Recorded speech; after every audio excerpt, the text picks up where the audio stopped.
J'espère. Bonsoir à tous.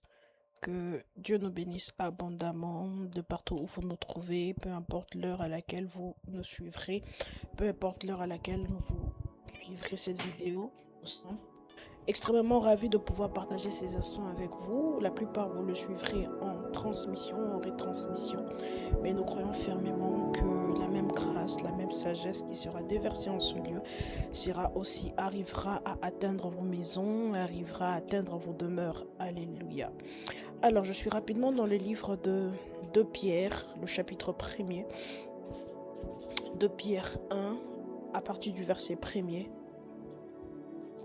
De Pierre 1, à partir du verset 1er. La Bible déclare: Simon, serviteur de Paul, Simon, serviteur et apôtre, de Jésus-Christ, à ceux qui ont reçu en partage une foi du même prix que la nôtre, par la justice de notre Dieu et du Sauveur Jésus-Christ. Que la grâce et la paix vous soient multipliées par la vraie et intime connaissance de Dieu et de Jésus notre Seigneur. Comme sa divine puissance nous a donné tout ce qui contribue à la vie et à la piété, au moyen de la connaissance de celui qui nous a appelés par sa propre gloire et par sa vertu. Le verset 4, lesquels nous assurent de sa part de plus grandes et précieuses promesses, afin que par elles vous deveniez participants de la nature divine, en fuyant la corruption qui existe dans le monde par la convoitise. Alléluia.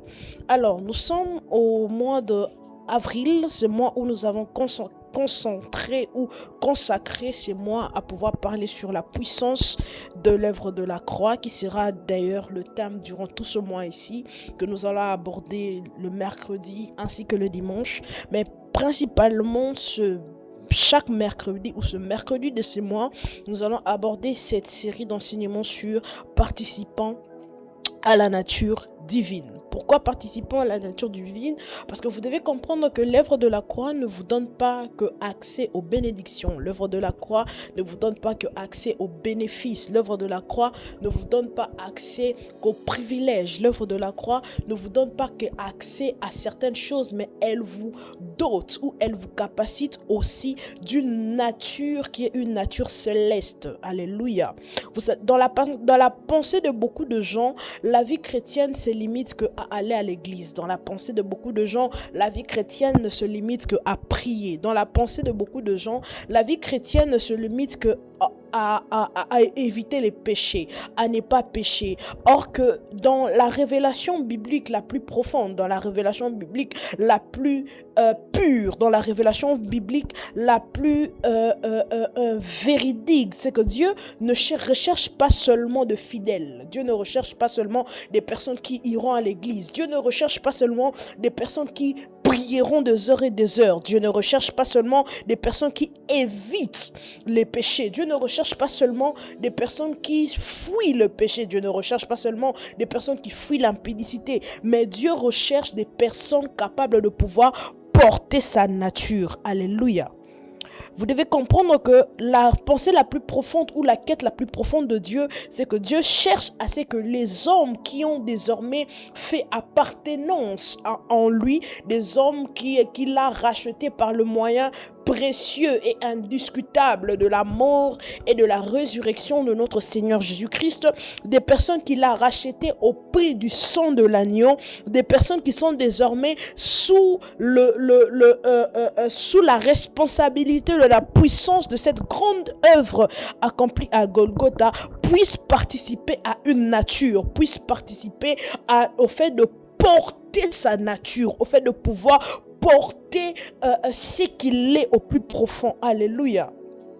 Vous allez remarquer que depuis le commencement, lorsque Dieu crée Adam et Ève, la pensée même de Dieu a toujours été que l'homme puisse être semblable à lui, l'homme puisse porter sa nature. C'est ainsi que vous verrez que la Bible déclare, il fait l'homme selon sa ressemblance, selon son image et sa ressemblance. J'essaie de reformuler le verset. Vous allez comprendre que dès lors que ces deux personnes, parce qu'on ne peut pas parler du message de la croix sans faire la jeunesse de tout ce qui s'est passé avant que le Christ puisse venir se manifester, parce que l'œuvre de la croix est bien même plus ancien que les péchés de Adam et Ève. C'est que Christ a accompli à la croix est bien même plus ancien que ce que Adam et Ève ont fait. Alors il a fallu que quelque chose puisse se passer pour que ce qui était dans l'ombre, ce qui était spirituellement déjà accompli, puisse se manifester dans la chair, puisse se manifester sur terre, puisse se manifester ici-bas, puisse entrer en effectivité.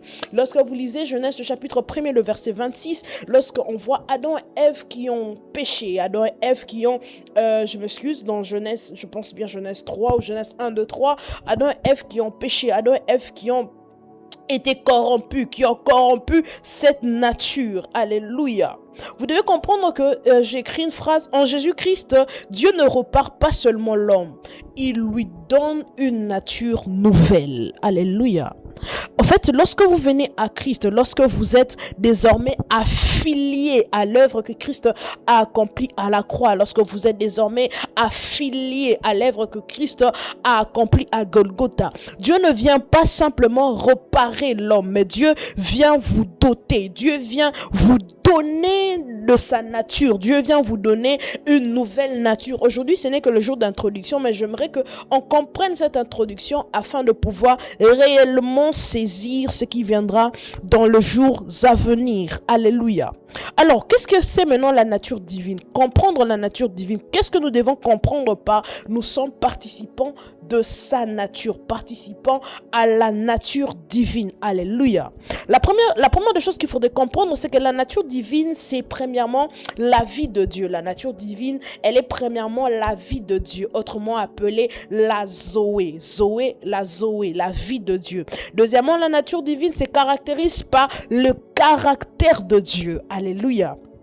Ce seront les trois grands piliers sur lesquels on va faire reposer cet enseignement. La première des choses, on a dit, la nature divine se repose par la vie de Dieu, la Zoé de Dieu. La deuxième des choses, on a dit que la nature divine se repose sur le pilier du caractère qui imprègne, en fait du caractère qui définisse Dieu. Et la troisième des choses qui définit la nature divine, c'est la capacité de Dieu, la capacité de Dieu d'agir, la capacité de Dieu de pouvoir manifester sa toute puissance. Alléluia. Lorsque l'on parle de pouvoir être participant à la nature divine, en se basant sur ces trois piliers énumérés, ça veut simplement dire être participant, laisser que la vie de Dieu, la Zoé de Dieu devienne effectif dans votre vie. La deuxième chose veut dire que laisser que le caractère de Dieu se duplique en vous. Alléluia. Et la troisième chose, ça veut dire que la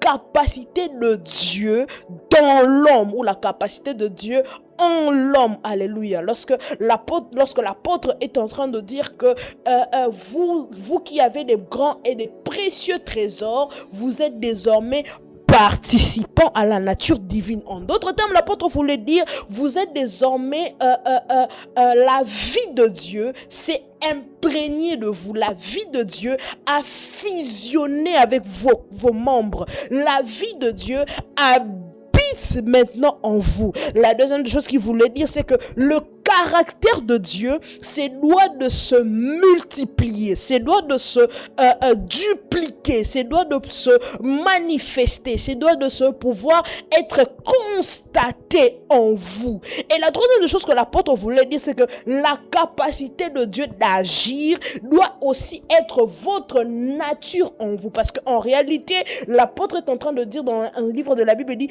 tel il est, tel nous sommes. En d'autres termes, si Dieu a la capacité de pouvoir opérer de miracles, il faut que des personnes qui sont participants à la nature divine puissent en eux, l'on puisse constater que il y a cette touche de Dieu dans sa capacité de pouvoir opérer de miracles. Alléluia. Alléluia. Lorsque l'apôtre Paul dit, lorsque l'apôtre dit, vous êtes participants à la nature divine. En fait, l'apôtre ne dit pas que vous êtes téléspectateurs à la nature divine. L'apôtre ne dit pas que vous êtes imitateurs à la nature divine. L'apôtre ne dit pas que vous êtes copieurs à la nature divine. Mais il est en train de dire que vous avez aussi une partition. Vous devez aussi jouer dans une partition, c'est-à-dire que vous êtes participant. En fait, vous êtes aussi l'une de pièces. En fait, vous avez une place. Ce n'est pas de pouvoir imiter, mais c'est de pouvoir participer, de mettre votre si j'étais une personne qui était dans la construction, lorsque je dis je participe à la construction de cette maison, c'est-à-dire que j'ai aussi un rôle à jouer, de telle enseigne que la nature profonde et véritable de Dieu puisse être révélée, puisse être manifestée, puisse être vécue, puisse être constatée. Alléluia. Puisse être vécu, puisse être constaté. Alléluia. Alors, il existe une différence. Je vais vraiment mettre des fondamentaux sur lesquels on va vraiment revenir sur ça le mercredi prochain, mais pouvoir aller encore un peu plus davantage. La différence entre le comportement, il y a une différence entre comportement et nature. Alléluia. Lorsque je dis telle personne a un tel comportement, c'est différent lorsque je dis telle personne porte une telle nature. Alléluia. Il existe généralement une différence entre ce que l'on peut appeler comportement et ce que l'on peut appeler nature. Alléluia. Je donne un exemple. Un homme peut bien agir, peut agir de manière correcte sans pour autant être transformé. Alléluia. C'est-à-dire que selon la société, le comportement de l'homme est jugé comme un comportement acceptable. Le comportement de l'homme est jugé comme un comportement vivable. Le comportement de l'homme est jugé comme un comportement qui respecte les normes établies dans la société. Mais dès lors que ça touche votre personne intérieure, dès lors que non seulement vous agissez bien, mais que l'on sait aussi constater une transformation intérieure, c'est alors que l'on parle de nature. Alléluia. C'est alors que l'on peut parler des natures. Beaucoup de gens peuvent opter des comportements de pouvoir paraître être des hommes spirituels, alors que à l'intérieur, ils ne portent pas une nature de Dieu. Parce que en réalité, ce qui compte pour Dieu n'est pas les comportements que vous pouviez afficher, mais la nature qui se doit de pouvoir soutenir ces comportements, parce que dans ce monde, il est possible de pouvoir manifester un comportement correct, mais de ne pas être intérieurement transformé. Alors qu'avec Dieu, c'est le mouvement intérieur qui se doit d'influencer ce que l'on peut être au dehors. Alléluia. Alors, lorsque vraiment une nature de Dieu vous a imprégné, lorsque la nature de Dieu devient effective dans la vie d'une personne, vous remarquerez que la nature vous transformera au niveau de vos pensées. Alléluia. La nature vous apportera des pensées nouvelles. La nature vous apportera des désirs nouveaux. La nature vous apportera une vie nouvelle. De Corinthiens, le chapitre 5, le verset 17. La Bible déclare: si quelqu'un est en Christ, il est une nouvelle créature. Les choses anciennes sont passées, voici toute chose est devenue nouvelle. J'ai raccourci le texte ou j'ai reformulé le texte. Vous remarquerez que Dieu ou l'apôtre Paul dans le livre de Corinthe, dans le deuxième livre de Corinthe, il est en train de faire une distinction correcte, une distinction indiscutable, une distinction immuable. Il est en train de vous dire que puisque vous êtes désormais en Christ, votre nature intérieure se doit d'être renouvelée. Alléluia. Votre nature intérieure, votre système de pensée, parce que lorsque l'on parle d'une nouvelle créature, en d'autres mots, on veut parler d'une personne totalement régénérée. C'est d'ailleurs même le mot exact qui est employé, je crois que employé dans ce texte de 2 Corinthiens, dit votre nature intérieure se doit d'être régénérée. Votre système de pensée se doit d'être régénéré. Votre désir, ça doit être régénéré. Votre vie, ça doit être en conformité avec la nouveauté de vie. Alléluia. L'une des façons où vous pouviez constater que vous n'avez pas encore totalement accédé à la partition que vous devez jouer à être participant à la nature divine, c'est lorsque vous pouvez regarder votre vie, vous regardez avant quand vous aviez Christ, après que vous aviez reçu Christ. Si au niveau de votre pensée, il n'y a pas eu un changement, vous êtes dans le droit de pouvoir vous questionner. Vous pouviez regarder votre vie avant Christ, votre vie après Christ. Si vous regardez que votre vie, il n'y a pas eu un changement au niveau de vos désirs intérieurs, vous êtes dans le droit de pouvoir vous questionner. Si vous regardez votre vie avant Christ et votre vie après Christ, vous ne constatez pas la nouveauté de vie. Quand on parle de la nouveauté de vie, c'est le changement des style de vie. Alors il est probable que vous êtes en Christ, mais vous n'avez pas encore commencé à être participant à cette nature. Alléluia. Parce que la participation d'une personne qui est participant à la nature divine, les trois facteurs, ça doit être constaté. La nouveauté de pensée, la nouveauté de désir et la nouveauté de vie. De manière brève, j'ai beaucoup parlé sur là-dessus, c'est que la nature divine produit automatiquement en nous la nouveauté de pensée. La nature divine produit automatiquement en nous 1. La nouveauté de pensée, 2. La nouveauté de désir et 3. Une vie nouvelle. Alléluia. 3. Une vie nouvelle.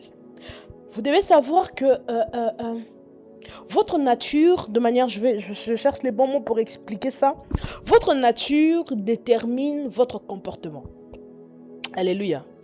Vous savez, si le monde peut se limiter qu'au comportement, pour Dieu, c'est ce que vous êtes au-dedans de vous qui détermine ce que vous exprimerez en dehors, c'est-à-dire qui détermine ce que les personnes pourront vivre comme expérience avec vous. C'est une phrase que j'aimerais que tu retiennes, c'est une phrase que j'aimerais que tu écrives. La nature détermine les comportements. Alléluia. Votre nature détermine les comportements. Alléluia. Alors, l'apôtre est en train de nous dire dans le livre de 2 Pierre, le chapitre 1er, le verset 3, je veux relire à partir du verset 3. L'apôtre Paul est en train de dire: comme sa divine puissance nous a donné tout ce qui contribue à la vie et à la piété, au moyen de la connaissance de celui qui nous a appelés par sa propre gloire et par sa vertu. Alléluia. Avant d'entrer pleinement dans le verset de base qui est le verset principal, qui est le verset de notre enseignement, le verset 3 est un verset exceptionnel. Le verset 3 est un verset où l'apôtre Paul nous annonce une vérité exceptionnelle. L'apôtre Paul est en train de dire: par sa puissance, nous a donné tout ce qu'il contribue à la vie. Alléluia. Vous devez savoir que à chaque fois que Dieu vous donne, dans ce que Dieu donne, se cache ce que Dieu est. Je vais mieux le dire. C'est parce que Dieu est qu'il vous donne. Alléluia. Je donne un exemple. C'est parce que Dieu est la vie qu'il vous a donné la vie. C'est parce que Dieu est amour qu'il a manifesté son amour. C'est parce que Dieu est la résurrection qu'il peut vous donner la résurrection. C'est parce que Dieu est le chemin qu'il vous a donné ou qu'il vous a montré le chemin. Alléluia. Parce qu'en réalité, dans l'être de Dieu peut se cacher l'avoir. En d'autres termes, l'apôtre Paul est en train de te dire que dans la vie, tout ce que tu cherches, Dieu est celui qui peut te donner ce que tu cherches. L'apôtre est en train de dire: il nous a donné tout ce qui contribue à la vie. Alléluia. Tout ce qui contribue à la vie. En fait, en réalité, lorsque, de manière claire ou de manière brève, lorsque vous trouvez Dieu par la vertu de son appel, on va peut-être entrer en profondeur de ce verset dans le jour qui vient. Lorsque vous trouvez Dieu, vous trouvez en Dieu tout ce dont vous avez besoin. Alléluia.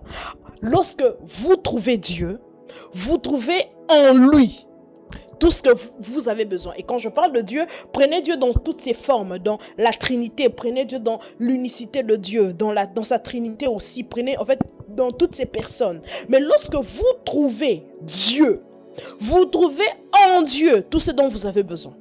Alléluia. Le fait que l'apôtre Paul ne met pas l'accent en fait sur la capacité de Dieu de pouvoir vous donner. L'apôtre Paul met l'accent sur le fait que vous devez être porteur de sa nature. Parce que plus vous devenez semblable à Dieu, plus vous trouvez Dieu, plus tout ce que vous cherchez, vous le retrouverez en Dieu.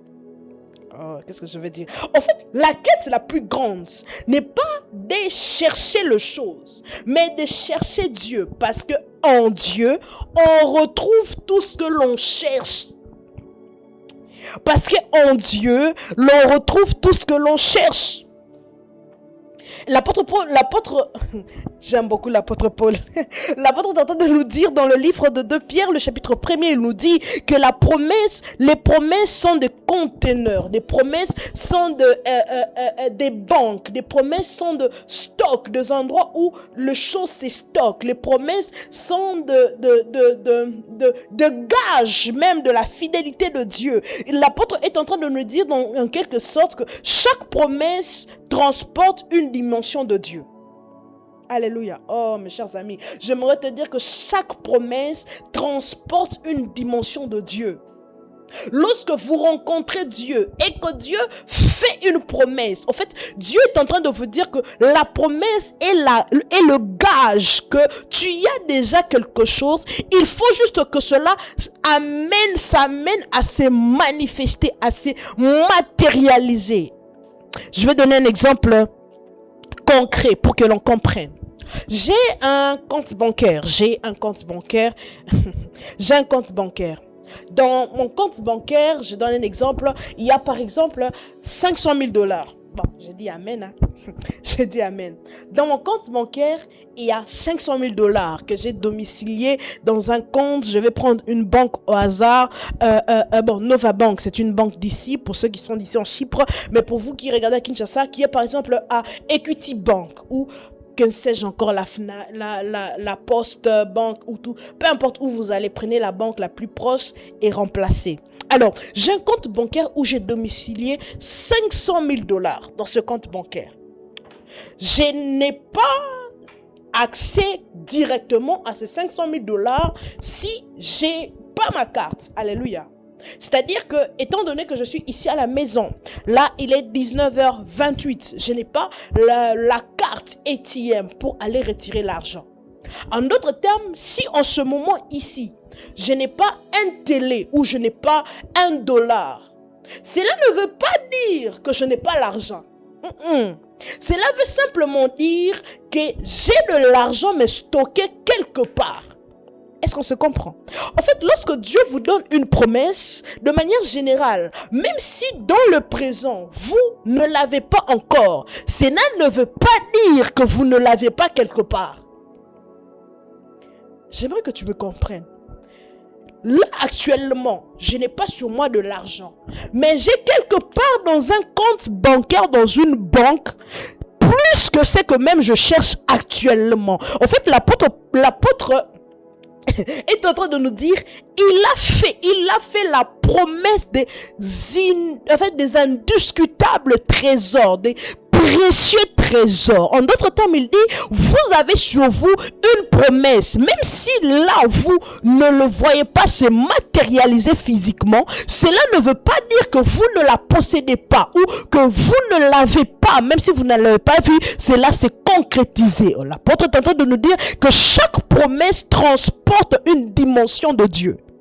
Alléluia. Lorsque vous comprenez ça, vous arrêtez de pouvoir vous agiter à tout moment. Alléluia. La deuxième vérité, c'est que l'apôtre est en train de nous dire que chaque promesse transporte une capacité divine. Alléluia. Chaque promesse transporte une dimension de Dieu. Chaque promesse transporte une capacité divine. Et l'apôtre est en train de manière un peu plus de conclusion. Il nous dit que quand vous prenez la peine ou quand vous croyez à la promesse, vous absorbez la nature divine. Quand vous croyez à la promesse, vous vous imprégnez de la nature divine. Oh, j'aime ça. Quand vous croyez à la promesse, vous vous imprégnez à la nature divine. En fait, aujourd'hui, comme conclusion, ou aujourd'hui, comme introduction que je me réfère, c'est que Dieu, à chaque fois que Dieu vous a fait la promesse, parce que vous remarquerez que même dans ce verset, c'est une promesse qu'il nous a fait de devenir participants à la nature divine, lesquels nous assurent de sa part les plus grandes richesses, les plus précieuses promesses, afin que par elles vous deveniez participants à la nature divine. Alléluia. Lorsque l'apôtre est en train de nous dire que vous aviez de promesses, l'apôtre est en train de nous dire que plus vous croyez en elle, plus la promesse s'imprègne. En fait, la promesse vous fait absorber la nature divine. Alléluia. La promesse vous fait absorber la nature divine. Vous fait absorber divine.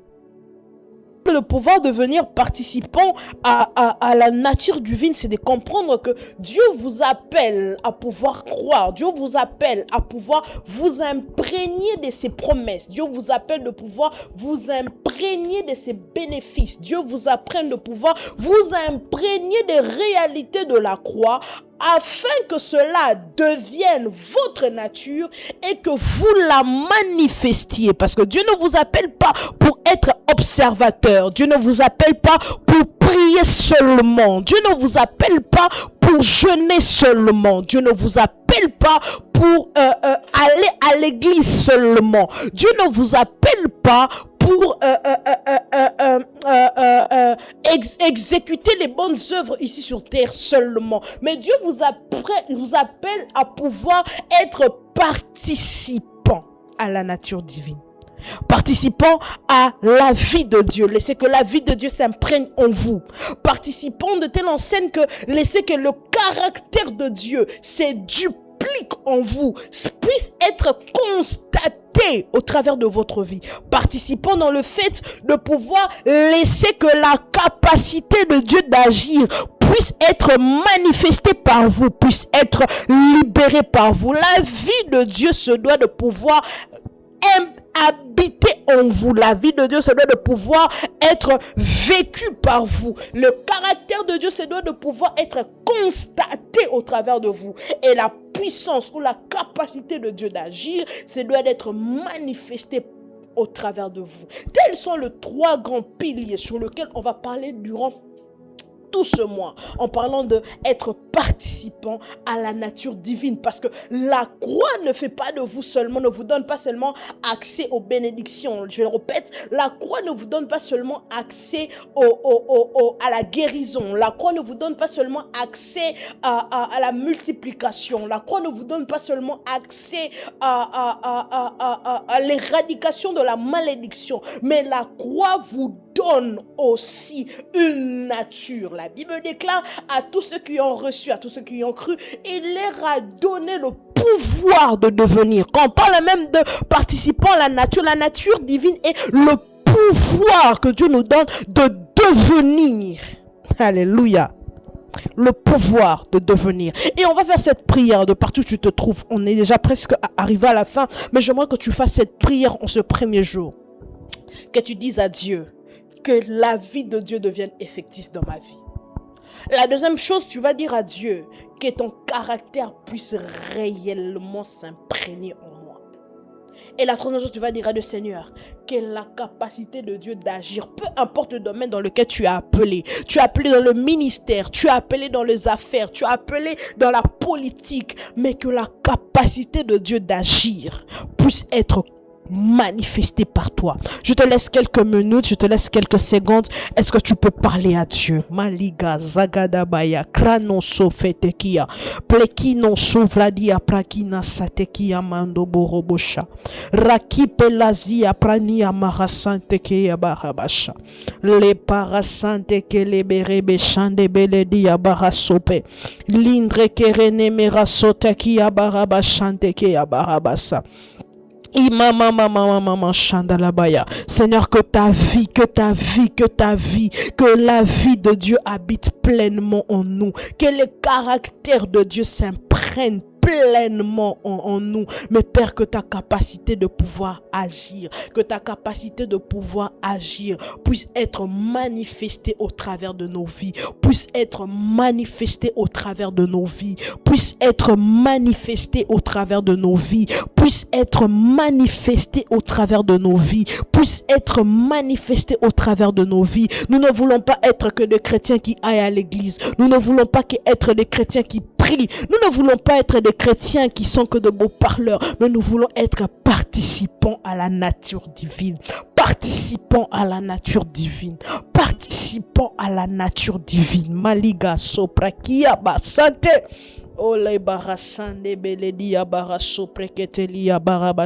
Père, nous te prions. Père, nous te prions pour mon frère, ma soeur qui me suivra, pour mon frère, ma soeur qui suivra cette vidéo. Père, nous te prions d'accomplir ces choses et de le faire dans le nom puissant et merveilleux de Jésus. Et nous disons Amen.